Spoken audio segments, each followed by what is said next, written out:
الحمد لله رب العالمين والصلاة والسلام على سيد المرسلين أما بعد فأعوذ بالله من الشيطان الرجيم بسم الله الرحمن الرحيم الصلاة والسلام عليك يا رسول الله وعلى آلك وأصحابك يا حبيب الله الصلاة والسلام عليك يا نبي الله وعلى آلك وأصحابك يا نور الله۔ میٹھے میٹھے اسلامی بھائیوں اور اسلامی بہنوں، الحمدللہ عز وجل خالق کائنات جل جلالہ کی زمین پر عشق رسول صلی اللہ تعالی علیہ وآلہ وسلم کا مدنی جام تقسیم کرنے والے ایسے مرد کامل اب بھی موجود ہیں جو فیشن کی آفت میں گرفتار لوگوں کو پیارے مصطفیٰ صلی اللہ تعالی علیہ وآلہ وسلم کی سنت کریمہ کا اسیر بنانے کے خواہاں ہیں۔ یہ اللہ عز و جل کا خاص کرم ہے کہ اس نے ہمیں اس پرفتن دور میں تبلیغ قرآن و سنت کی عالمگیر غیر سیاسی تحریک دعوت اسلامی کا مدنی ماحول اور شیخ طریقت امیر اہل سنت ابو بلال حضرت علامہ مولانا محمد الیاس اطوار قادری رضوی دامت برکاتہم العالیہ جیسے ولی کامل کی صحبت باثر سے نوازا۔ یقیناً امیر اہل سنت دامت برکاتہم العالیہ ان عظیم ہستیوں میں سے ایک ہیں جن کی مخلصانہ جد و جہد کی برکت سے ہزاروں نہیں بلکہ لاکھوں مسلمان بالخصوص نوجوان برائیوں سے تائب ہو کے نیکیوں کی راہ پر گامزن ہو چکے ہیں۔ الحمدللہ عز و جل بلا مبالغہ امیر اہل سنت دامت برکاتہم العالیہ نے اپنے سنتوں پر بیانات کے ذریعے لاکھوں مسلمانوں کے دلوں میں مدنی انقلاب برپا کر دیا۔ لہذا تمام اسلامی بھائی اور اسلامی بہنیں اس بیان کو توجہ کے ساتھ سماعت فرمائیں۔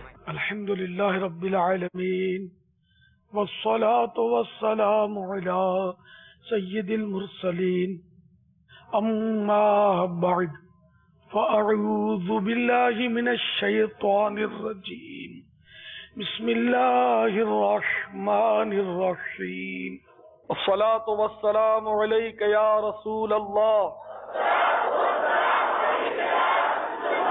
وعلی آلک واصحابک یا حبیب اللہ والصلاة والسلام عليك يا نبي الله وعلى آلك وأصحابك يا نور الله۔ پیارے اسلامی بھائیوں، ایک بزرگ جنگل بیابان میں سفر کر رہے تھے کہ رات آ گئی، درندوں کا خوف تھا، جنگل تھا، چنانچہ آپ ایک جگہ ٹھہر گئے اور درود شریف آپ نے پڑھا اور پھر کہا کیونکہ جو ایک درود شریف پڑھتا ہے اس پر 10 مرتبہ اللہ تعالی رحمت نازل فرماتا ہے، تو میں نے اب درود شریف پڑھ لیا ہے اور یقیناً اللہ تعالیٰ کی 10 بار رحمتیں مجھ پر نازل ہو گئیں، تو اب ان رحمتوں کے سائے میں آرام سے رات گزاروں گا اور کوئی درندہ مجھے ایذا نہیں دے سکے گا۔ ان کا ایمان کامل تھا، وہ ہو گئے اور بے خوف و خطر رات گزاری اور واقعی کسی درندے نے آپ کی طرف آنکھ اٹھا کر بھی نہیں دیکھا۔ تو یہ ان کا ایمان تھا، ان کی ایمان کی کاملیت تھی کہ واقعی اگر ایمان کامل ہو، جذبہ کامل ہو تو بات بن جاتی ہے، اور ہمارا جو کچھ ورد ہوتا ہے، وظیفہ ہوتا ہے، اس کے جو ثمرات ہیں وہ مرتب ہوتے ہیں۔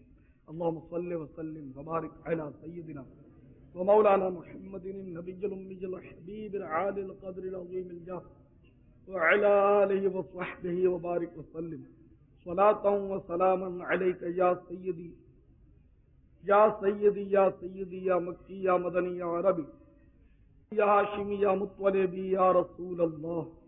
پیارے اسلامی بھائیوں، حضرت سیدنا موسیٰ کلیم اللہ علیہ نبینا علیہ الصلوۃ والسلام کی وفات ظاہری کے بعد آپ کے خلیفہ سیدنا یوشع بن نون علیہ السلام ہوئے اور اللہ تعالیٰ نے ان کو منصب نبوت عطا فرمایا۔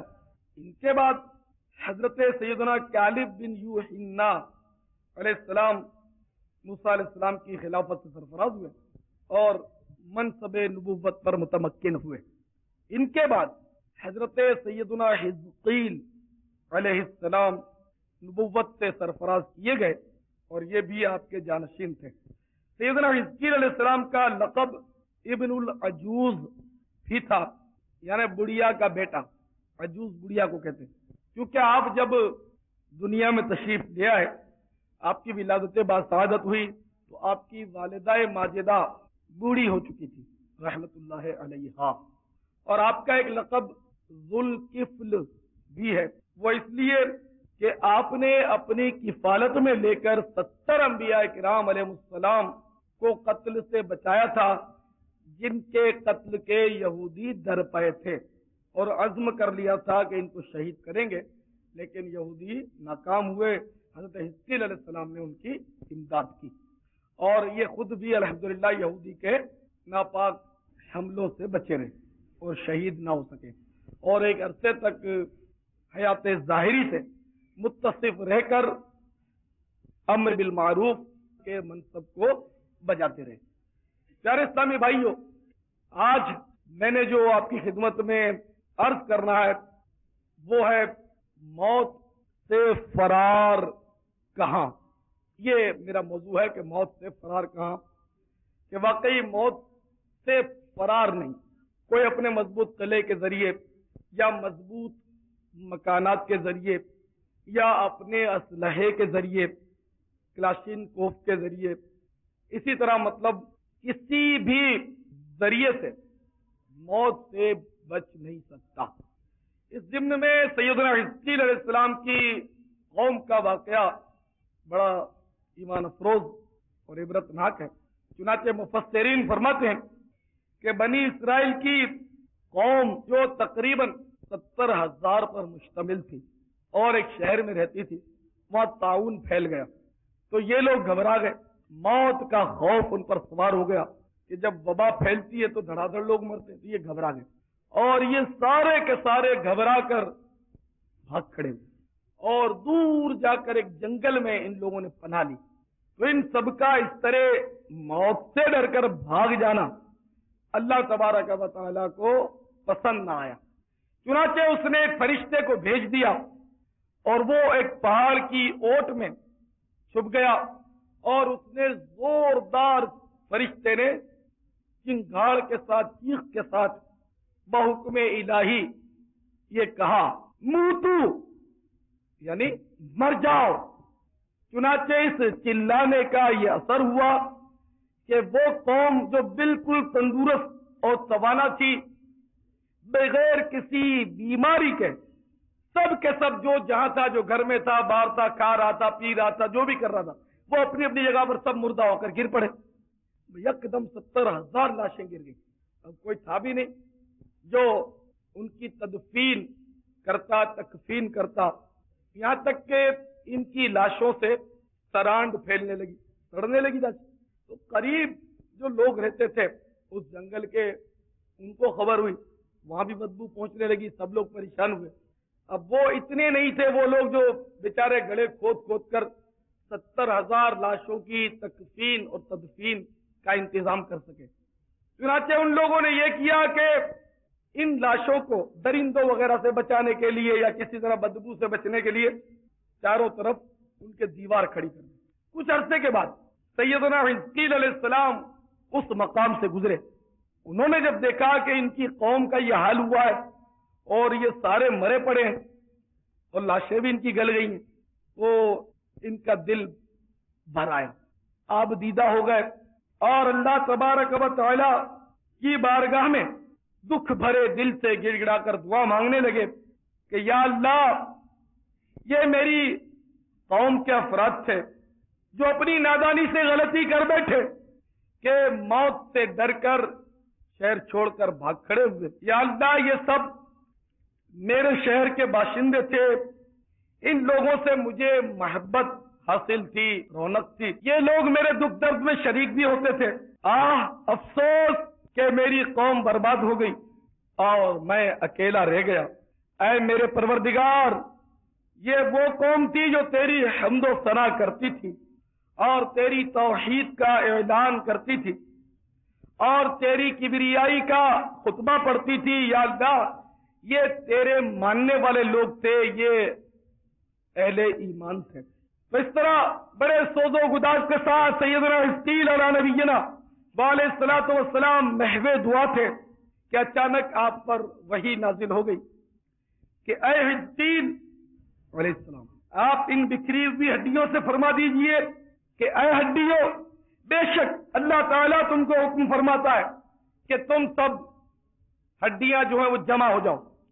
چنانچہ جیسے ہی آپ نے ہڈیوں کو حکم دیا کہ سب جمع ہو جاؤ، تو وہ مردہ اور سڑی ہوئی ہڈیوں میں حرکت آ گئی اور وہ سب متحرک ہو کر ہلنے لگی اور اپنے اپنے جوڑوں کے ساتھ سب جڑ گئی۔ کچھ طرح 70,000 ڈھانچے تیار ہو گئے۔ پھر وہی آئی کہ اب ان سے کہو کہ اللہ کے حکم سے گوشت اور پوست پہن لو۔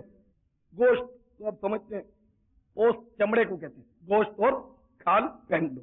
چنانچہ دیکھتے ہی دیکھتے یہ گوشت پوست پہن لیے۔ پھر تیسری وحی نازل ہوئی کہ اب ان سے کہو کہ اللہ کے حکم سے اٹھ کھڑے ہو، قوموا باذن اللہ۔ چنانچہ جیسے ہی حزقیل علیہ السلام نے ان سے کہا کہ اللہ کے حکم سے اٹھ کھڑے ہو، تو فوراً ان مردہ جسموں میں جان آ گئی اور وہ اللہ تعالیٰ کی تسبیح پڑھتے ہوئے اس طرح سبحانک اللہم وبحمدک ولا الہ الا انت یہ پڑھتے ہوئے اٹھ کھڑے ہوئے، اور یہ سب کے سب زندہ ہو گئے۔ اور اب 70,000 کا عظیم الشان قافلہ پھر اپنے شہر کی طرف کوچ کر گیا اور اپنے شہر میں یہ آباد ہو گئے اور اپنی عمر کی مدت وہ زندہ رہے، عمر کی مدت بھر وہ زندہ رہے۔ لیکن ان لوگوں پر موت کے نشانات، بعض علامتیں باقی رہ گئیں کہ جب ان کی کوئی اولاد ہوتی تو ان کے جسموں میں سڑی ہوئی لاش کی بدبو آتی اور خود ان کے جسموں سے بھی وہی بدبو اٹھتی تھی، اور یہ لوگ جب کوئی لباس پہنتے تھے تو وہ کفن کی صورت اختیار کر جاتا اور کفن کی طرح وہ کچھ مٹیالہ سا ہو جاتا، جسے کفن میلا سا ہو جاتا ہے قبر میں رکھنے کے بعد۔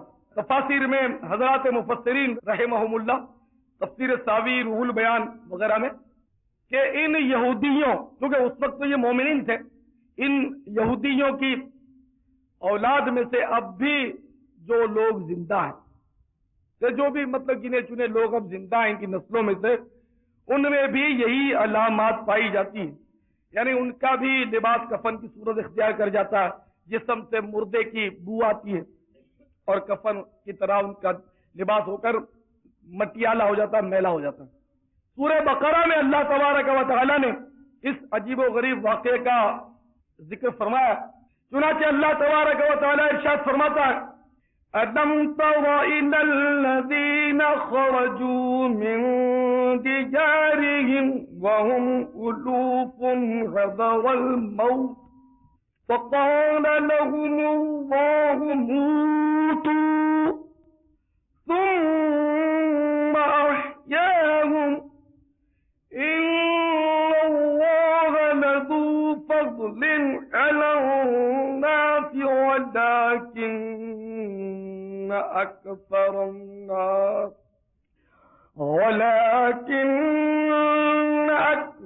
النَّاسِ لَا يَشْكُرُونَ۔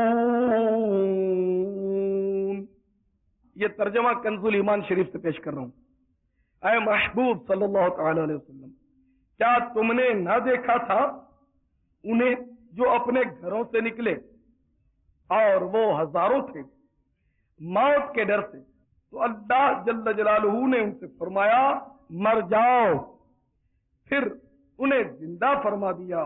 بے شک اللہ جل جلالہ لوگوں پر فضل کرنے والا ہے، مگر اکثر لوگ ناشکرے ہیں۔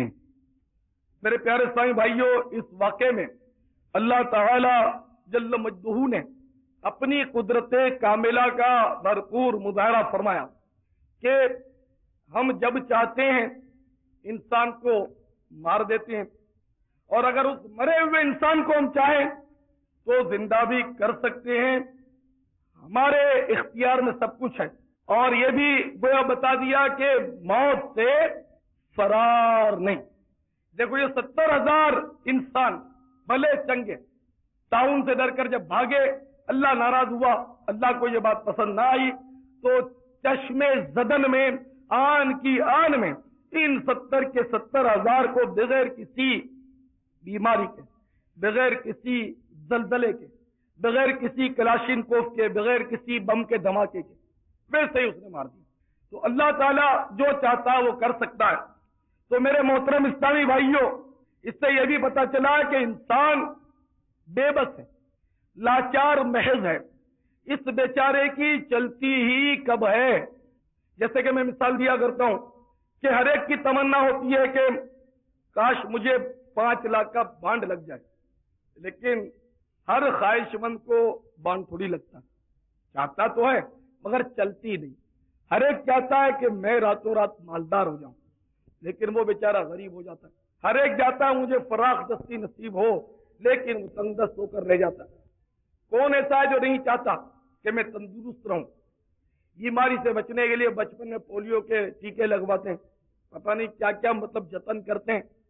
ہر ایک چاہتا ہے کہ مجھے کوئی بیماری نہ ہو، مجھے نزلہ تک نہ ہو، درد سر بھی کبھی نہ ہو، ہلکا سا بخار بھی نہ آئے۔ کوئی نہیں چاہتا کہ میں بیمار ہوں، لیکن بندے کی چلتی نہیں اور وہ بیمار ہو جاتا ہے۔ تو پتا چلا کہ بندہ بے بس ہے۔ اسی طرح یہ بتاؤ کہ کون چاہتا ہے کہ مرے؟ کوئی نہیں چاہتا کہ مرے، مرنا کون چاہتا ہے، لیکن مر جاتا ہے۔ تو ہم سب بے بس و لاچار ہیں، اور ہماری لگام جو ہے وہ کسی اور کے ہاتھ میں۔ تو اس لیے اے انسان نادان، تجھے ڈرنا چاہیے۔ تو کب تک رنگ رلیاں مناتا رہے گا، گلچھرے اڑاتا رہے گا؟ تیری باغ ڈور تو کسی اور کے ہاتھ میں۔ تو سمجھتا ٹھیک ہے بوڑھا ہو کر توبہ کر لوں گا، جوانی میں تھوڑی کوئی موت آئے گی مجھے، میں تو ہٹا کرتا ہوں۔ لیکن ہو سکتا ہے تیرے یہ خواب، یہ جوانی کی مستی دھری کی دھری رہ جائے، اور تیرے سنہرے خواب جو تو دیکھ رہا ہے کہ میں شادی بھی کروں گا، میں یہ بھی کروں گا، میں وہ بھی کروں گا، میں اتنا کماؤں گا، ہو سکتا ہے تیرے خواب ادھورے رہ جائے۔ یقین نہیں آتا؟ تم سمجھتے ہو جوانی میں کوئی نہیں مرتا؟ اخبار اٹھا کر دیکھو، تمہیں روز پتا چلے کتنے نوجوان مرتے۔ 20 سالہ کانسٹیبل آگرہ تاج کالونی میں، اس کا واقعہ لکھا تھا کہ اس غریب پر اس کے مکان کی چھت گر گئی اور وہ دب کر موت کا شکار ہو گیا۔ 20 سالہ موت، کیا ارمان ہوں گے؟ کانسٹیبل بنا ہوگا، پھر سوچتا ہوگا ذرا اور پیسہ جمع کر لوں، پھر کوئی سیٹنگ کر کے میں ASI بن جاؤں، پھر سوچا ہوگا میں SI بن جاؤں، پھر اور کارنامے کروں، ڈاکوؤں کو پکڑوں، تو پھر میں کبھی تو SHO بنوں گا، کبھی SP بنوں گا، ہو سکتا ہے میں DC بھی بن جاؤں۔ یعنی کہ ہر ایک ترقی سوچتا ہے، لیکن وہ DC تو کیا بنتا، اس کو موت نے پیس کر رکھ دیا۔ واللہ عالم، ایک میں بات بتاتا ہوں کہ جو بھی جس لائن میں جاتا ہے اس کی کھوپڑی میں یہ آصف ضرور سوار ہوتا ہے کہ مجھے میرا فیوچر بنانا ہے، اور فیوچر اسی صورت میں بنتا ہے کہ اس کو دنیا میں خوب ترقی ہو جائے، مال جمع ہو جائے، اس کو بہت بڑا عہدہ ہاتھ لگ جائے، اس کی بہت زیادہ سورس ہو۔ ہر ایک یہ سوچتا ہے، وہ مستقبل بنانے کے چکر میں ہوتا ہے، اور موتاپو تو بیچارہ وہ دب کر ہلاک ہوا۔ ہمیں دشمنی نہیں، اللہ تعالیٰ اس کو غریق رحمت کرے۔ میں تو آپ کو سمجھانے کے لیے عرض کر رہا ہوں کہ تم کس مستی میں ہو، کس خیال میں ہو، اس کی جگہ ہو سکتا ہے میں اور آپ ہوتے تو۔ اسی طرح گورا قبرستان کے پاس اسکوٹر سواروں نے گولی چلائی، ایک 25 سال کا بیچارہ نوجوان، وہ بھی اسکوٹر پر جا رہا تھا، وہ غریب زد میں آ گیا، مارا گیا۔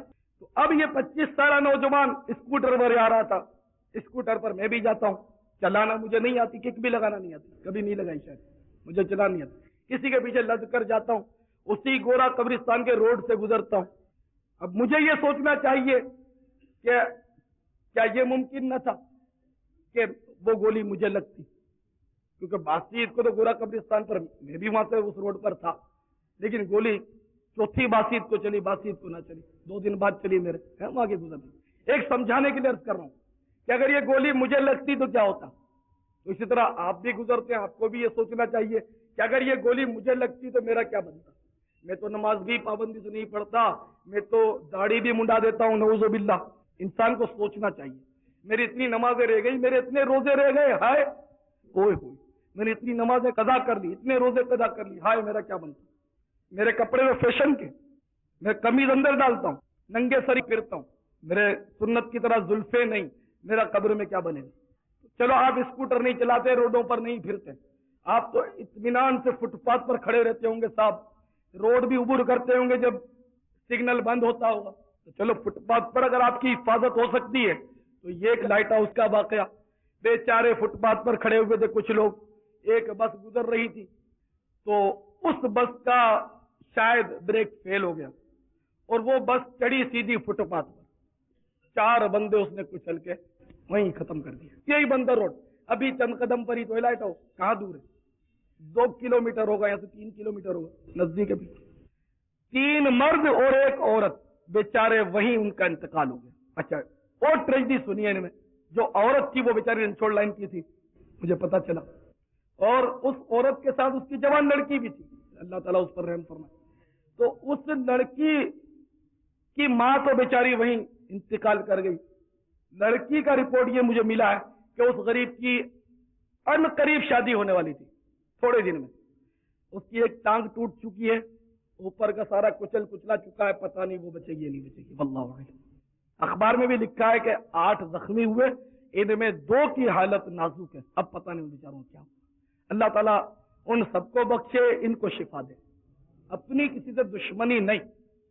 میں تو آپ کو میرے بھائیوں ہمیشہ عبرت کا گلدستہ دیے جاتا ہوں, مدینے کے پھول چن چن کر آپ کی طرف پیش کرتا ہوں. آپ بھی مدنی گلدستے میں اس کو سجاتے جائیے اور نگاہ عبرت سے اس کو دیکھیے کہ آج تو میں زندہ بیٹھا ہوں, ہو سکتا ہے کل مجھے مرحوم کہہ کر پکارا جائے.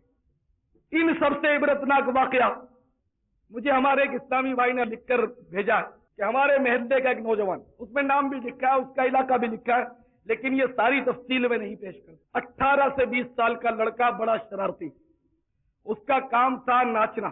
بہت ناچتے ہیں لوگ. پہلے ہم جب بچے ہوتے تھے نا, چھوٹے ہوتے تھے, تو اپنی سوچ بتا رہا ہوں کہ جب کسی کا بچہ ہوتا تھا تو یہ تیسری ایک مطلب جنس ہے, جو نہ مرد ہوتے ہیں نہ عورت ہوتے ہیں. آپ میرا مطلب سمجھیں, وہ مطلب یعنی کہ اس گھر میں چڑھ جاتے تھے, وہ ڈھولک لے کر اور وہ تالیاں بجا کر وہ پریشان کر کے پیسے لیتے تھے. لوگ ان کو پسند نہیں کرتے تھے. اپنے یہاں بچہ ہوتا تھا تو چھپاتے تھے کہ یہ کہیں یہ چڑھائیں گے اور پریشان کریں گے. یہ تیسری جنس مطلب بہت پریشان کرتی تھی. تو ہم یہی سمجھتے تھے کہ جو ناچے وہ تیسری جنس, لیکن اب مرد تیسری جنس بن گئے. ہوتے مرد ہیں, باقاعدہ مرد. تو وہ بھی بیچارہ ان میں سے مرد تھا, وہ لڑکا تھا, تو وہ بھی یہی بیچارہ, اس کا بھی کام تھا ناچنا فنکشنوں وغیرہ میں. بات عید کو وہ بیچارہ اپنے اسی طرح کھلندرے ساتھیوں کے ساتھ وہ تفریح کرنے گیا تھا سی سائڈ پر, ہاتھ میں یا کہیں پر. عید کے دنوں میں باہر ٹیبل وغیرہ لگا کر, میزیں لگا کر خوب مطلب گانے بجاؤ اور سجاوٹیں کرو اور خوب مطلب یعنی کہ جو بھی کرنا ہے اور تفریح کو جاؤ. مخلوط تفریح گاہیں, عورت مرد سب ہوتے ہیں. آج کل تفریح گاہیں سب ایسی ہیں عموماً. تو وہ بیچارہ وہ تفریح کرنے گیا, وہاں خوب اس نے اچھل کود مچائی. اب وہ واپس لوٹ رہا تھا تو مذاق مسخری وہ کر رہے ہوں گے, سوزوکی میں وہ آ رہے ہوں گے, کھلی سوزوکی میں. ان میں سے وہ زیادہ ہی کچھ پھدک رہا ہوگا, وہ بیچارہ پھدکتے پھدکتے اچھل کر وہ ایک دم سوزوکی سے وہ سر کے بل گرا تھا. وہ لیاری سائڈ کے علاقے کا, اس کو اٹھا کر لیاری ہاسپٹل لے آئے. تو ڈاکٹروں نے کہا کہ ابھی اس میں دم ہے, اس کو سیول لے جاؤ. اس کو سیول لے گئے, زخموں کی تاب نہ لا کر اس نے دم توڑ دیا, وہ مر گیا. تو بھائی یہ حالت ہے. اب اس بیچارے کا 18 سال یا 20 سال, اس کو میں نہ سمجھتا, وہ تو گزرا. بھی بالغ ہوئے اس کو کیا سال ہوئے تھے, 2 5 سال 3 5 6 سال اس نے خوب اچھل کود کی. اب قبر میں اللہ ہی بہتر جانے, بالغ تو وہ ہو چکا تھا.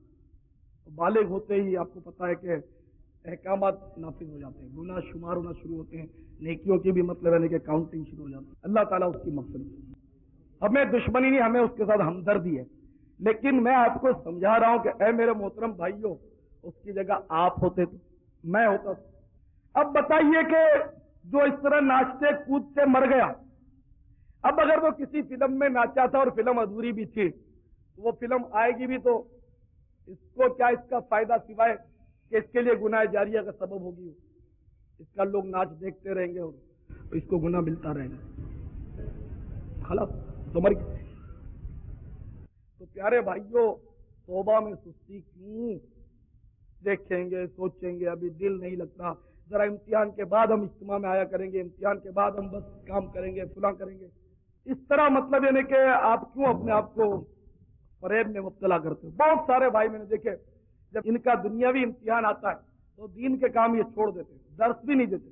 ارے بھائی 5 منٹ کا درس تم دیتے تھے، نہیں جی امتحان۔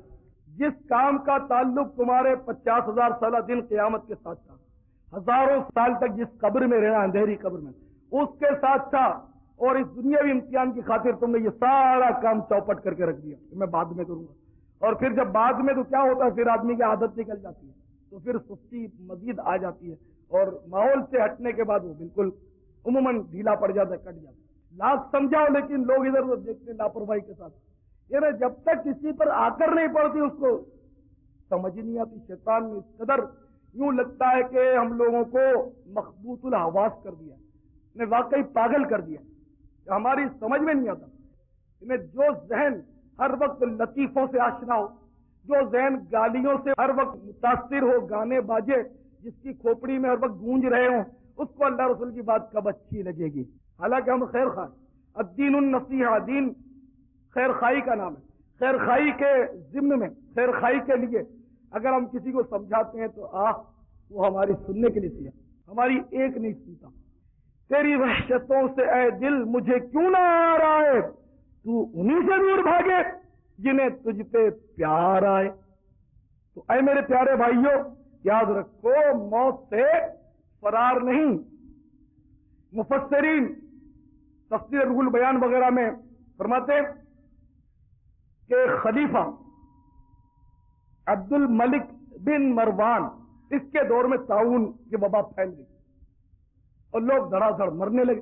یہ گھبرا گیا، گھبرا کر اس نے اپنی فوج کا ایک دستہ لیا اور گھوڑے پہ سوار ہو کر وہ بھاگ نکلا کہ جب طاعون ختم ہو جائے گا پھر میں اپنے ملک آؤں گا۔ جان بچا کر وہ بھاگ نکلا موت کے خوف سے۔ خوف کا یہ حال تھا کہ نہ وہ گھوڑے سے نیچے کھانے کے لیے اترتا تھا، نہ پینے کے لیے، نہ سونے کے لیے، وہ سب کام گھوڑے پر ہی کرتا تھا۔ ایک رات اسے نیند نہ آ رہی تھی، تو اپنے خاص غلام جو تھا اس سے کہا کہ مجھے آج تم کو کہانی سناؤ، میرا دل بہلاؤ۔ غلام جو حقیقت میں آقا بننے کے لائق تھا، بڑا دانا تھا، اور اپنے آقا کے بھاگنے سے وہ متفق نہیں تھا، لیکن غلام تھا، مجبور تھا۔ اس نے قصہ چھیڑا، کہا ایک جنگل میں ایک شیر اور لومڑی کی دوستی تھی۔ لومڑی شیر کے ارد گرد رہتی تھی، کھاتی پیتی تھی، موج کرتی تھی، کوئی درندہ اس کو گزند نہیں پہنچا سکتا تھا شیر کے خوف سے۔ ایک بار اتفاق سے ایک عقاب لومڑی کی طرف جھپٹا تو لومڑی فوراً شیر کے پاس آ کر کھڑی ہو گئی۔ عقاب کا داؤ خالی گیا اور اس نے شیر سے مدد چاہی کہ دیکھو یہ عقاب پھر جھپٹے گا اور مجھے کہیں اٹھا لے، تو جھٹ شیر نے اس کو اپنی پیٹھ پر بٹھا دیا۔ پھر عقاب نے جھپٹا مارا اور لومڑی کو اپنے پنجوں میں دبوچ کر اڑنے لگا۔ لومڑی چلانے لگی تو شیر بولا کہ زمین کے درندوں سے اور جانوروں سے تو میں تیری حفاظت کرتا رہا، مگر اب جو بلا آسمان سے نازل ہوئی میں تجھے کیسے بچا سکتا ہوں؟ عبد الملک اس چوٹ کو سمجھ گیا کہ یہ مجھے یہ غلام سمجھا رہا ہے کہ تو زمین والی مصیبتوں سے دوڑ کر بھاگا بھی ہے تو یہاں بھی تو آسمان میں کوئی بلا نازل ہو سکتی ہے جو مجھے موت کا نوالا بنا سکتی ہے۔ بعد اس کی سمجھ میں آئی، اس نے غلام کو شاباش دی اور واپس وہ اپنے شہر آ پہنچا۔ تو میرے پیارے اسلامی بھائیوں، حقیقت ہے کہ موت سے کوئی فرار نہیں۔ ہوئے نامور بے نشاں کیسے کیسے، زمین کھا گئی نوجوان کیسے کیسے، نامیوں کے نشان موت نے مٹا دیے۔ تو میرے پیارے اسلامی بھائیوں، کسی کا بس چلتا ہی کب ہے؟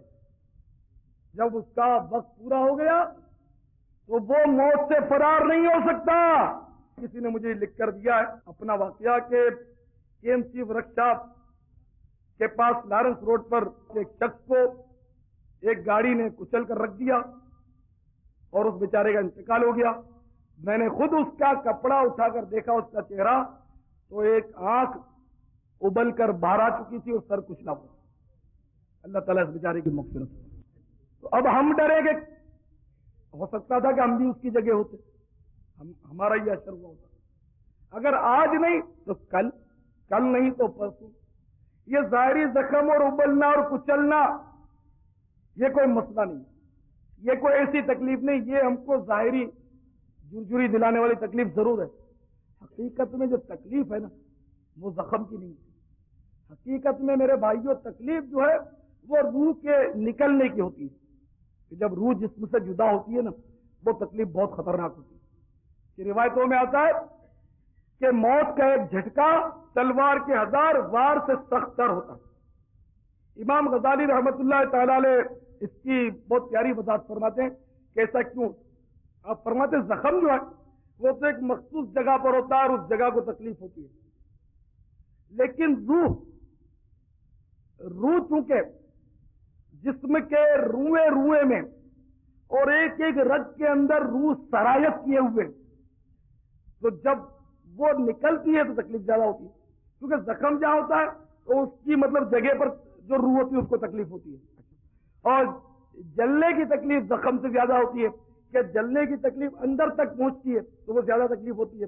تو اسی طرح جب روح نکلنے لگتی ہے تو ہر رگ سے، ریشے سے، بوٹی کے ذرے سے وہ روح کھینچ کر نکلتی ہے، تو اس کا اندازہ کوئی نہیں کر سکتا ہے کتنی تکلیف۔ اس کی مثال یوں سمجھیے کہ کسی روئی کے اندر کانٹے دار شاخ کو چبو دیا جائے اور کانٹوں سے وہ روئی لپٹ جائے، اور اب اس کو کانٹے دار شاخ کو کھینچا جائے تو روئی کے کتنے نہ جانے ریشے اس کانٹوں دار شاخ کے ساتھ کھینچتے رہیں گے۔ تو یہ مثال ہے کہ روح اس طرح کھینچ کر پاؤں سے چڑھتی ہے، نکلنا شروع ہوتی ہے، گھٹنے تک آتی ہے، پھر آگے بڑھتی ہے، اس طرح مطلب وہ روح گلے تک آتی ہے اور آخر کار وہ نکلتی ہے۔ تو اتنی تکلیف ہوتی ہے، اور کیونکہ اتنی زیادہ تکلیف ہونے پر وہ جو شخص ہے وہ حیران ہو جاتا ہے۔ دیکھو بہت شدت سے اگر کسی کو چوٹ آ جائے تو وہ بول نہیں سکتا، شدت سے بخاری ہو جاتا آدمی کو تو اس کو ہوش نہیں رہتا، وہ بے کی بات کرتا ہے، اس کو سمجھ نہیں آتی، تکلیف ہوتی ہے لیکن وہ بیچارہ بول نہیں سکتا۔ تو اس میں جان نکلنے میں اس کو تکلیف ہو رہی ہے، اور ایسی تکلیف ہے کہ اس کی زبان سے بھی تو روح نکل رہی ہے، اس کی ناک سے بھی نکل رہی ہے، کان سے بھی، آنکھ بھی پسرائی ہوئی ہے، اور دیکھنے والا سمجھ نہیں سکتا، صرف یہ خود سمجھ رہا ہے جس پر یہ گزر رہی ہے کہ موت کا ایک جھٹکا تلوار کے 1000 وار سے سخت ہے۔ تو میرے پیارے بھائیوں کتنی تکلیف ہوتی ہوگی، اور یہ ہم سب پر بیتنا ہے۔ امام غزالی رحمت اللہ علیہ نقل کرتے ہیں کہ اگر جاں کنی کی تکلیف کے بعد کوئی عذاب نہ بھی ہو، اگرچہ سانپوں، بچھوؤں اور آگوں اور پتہ نہیں کیا کیا عذاب ہے مجرموں کے لیے، یہ نہ بھی ہو، صرف مطلب یہ ہے کہ جہاں کنی کی تکلیف کی سزا رکھی جائے، جب بھی ایک عقل مند کے لیے ڈر جانے کے لیے یہی کافی ہے کہ یہ اتنی خطرناک سزا ہے، اتنی خطرناک، تو یہ مجرم کے لیے تو سزا ہے، بعضوں کے لیے ترقی درجات کا سبب بھی ہے۔ تو اس میں مطلب مختلف لوگوں کی قسمیں ہوتی ہیں کہ جن کو اللہ تعالیٰ بعد میں نوازنا چاہتا ہے تو بعض اوقات اس کو اس طرح مطلب تکلیف میں مبتلا کرتا ہے۔ مثلا ایک روایت ہے کہ جب اللہ تعالیٰ آخرت میں کسی کو نوازنا چاہتا ہے تو یوں بھی کرتا ہے کہ اس کے جو دنیا میں گناہ ہے اس کی سزا اس طرح دیتا ہے کہ وہ بندہ بیمار ہوا کرتا ہے، بیمار رہتا ہے، اولاد کی تکلیف، یا تو جیسے بے اولاد ہے، یا اس کی اولاد ہے تو نافرمان ہے، یا اولاد اس کو پریشان کرتی ہے، تکلیف دیتی ہے، یا اولاد بیمار رہتی ہے، کسی طرح اس کو دکھ، اس طرح گناہ مٹاتا ہے۔ اس کی روزی میں تنگ دستی ہوتی ہے، کاروبار ٹھپ ہو جاتا ہے، نوکری اس کی چھوٹ گئی، اور طرح طرح سے مطلب وہ مالی پریشانیوں میں گھرا رہتا ہے۔ اب بھی اگر اس کے گناہ باقی ہوتے ہیں تو پھر اللہ تبارک و تعالی موت کے وقت اس پر سختی فرماتا ہے، روح اس کی سختی سے قبض کی جاتی ہے، تو مزید جو گناہ تھے وہ اب اس طرح مٹا دیے جاتے ہیں، اور قیامت کے روز وہ اپنے رب سے اس طرح ملتا ہے کہ اس پر کوئی گناہ نہیں ہوتا۔ اور بعض اوقات جب کسی کو اللہ تعالیٰ قیامت میں پکڑنا چاہتا ہے، جان میں اس کو تندرستی، ہٹا کٹا، کراٹے بھی جانتا ہے، کلاشنکوف بھی چلا لیتا ہے، اس کو مارا اس کو دھبیڑا، بڑا خوش فہمی میں ہوتا ہے کہ میں تو پیداگیر ہوں، میں شودا ہوں، میں بدماش ہوں، میرے کو تو پولیس والے بھی ڈرتے ہیں، میرے کو تو اچھے اچھے لوگ سلام کرتے ہیں، ارے بیوقوف تجھے لوگ سلام نہیں کرتے، سلام تو سلامتی کی دعا کو کہتے ہیں، وہ سلامتی کی دعا نہیں کرتے، تیرے شر سے مزید بچنے کے لیے تیرے کو سلوٹ کرتے ہیں، تیرے شر سے بچنے کے لیے، تو سمجھتا ہے تیری عزت ہے، تیری ذلت ہے، تو بدبخت ہے کہ لوگ تجھ سے نفرت کرتے ہیں اس لیے ڈر کے سلام کرتے ہیں تیری شر سے بچنے کے لیے.